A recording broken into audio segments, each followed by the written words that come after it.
নমস্কার বন্ধুরা, আজকে আমরা আরও একটি তামিলনাড়ুর অনুষ্ঠান বাড়িতে খেতে চলে এসেছি। খেতে চলে আসার সঙ্গে সঙ্গে আজকে কিন্তু কলা পাতা দেওয়া হয়নি, আজকে সাদা প্লেট দেওয়া হয়েছে। সাদা প্লেটটা প্রথমে মুছে নেওয়ার পরে তার মধ্যে স্যালাডগুলো নিয়ে নেওয়া হলো, ভেজিটেবল স্যালাড। তার মধ্যে রয়েছে শসা, গাজর, আর রয়েছে টমেটো, আর রয়েছে কাঁচা লঙ্কার চেরা, আর রয়েছে লেবু।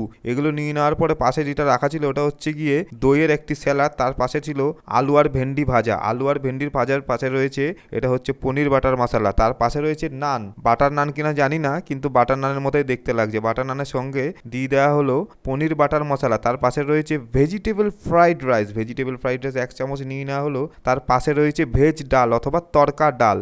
না না, এটা তো মুরগির মাংস, কিন্তু ডালের মতো দেখতে লাগছে। যাই হোক, এটা কিন্তু মুরগির মাংসের একটি আইটেম। তার পাশে ছিল সাদা ভাত, তার পাশে রয়েছে ডাল, তার পাশে রয়েছে উপর থেকে বেদানা ছড়িয়ে দেওয়া একটিখানি জিনিস, তার পাশে রয়েছে পাঁপড় আর জলের বোতল। ভিডিওটা ভালো লাগলে লাইক, কমেন্ট, শেয়ার আর সাবস্ক্রাইব আর ফলো করতে কিন্তু ভুলো না বন্ধুরা।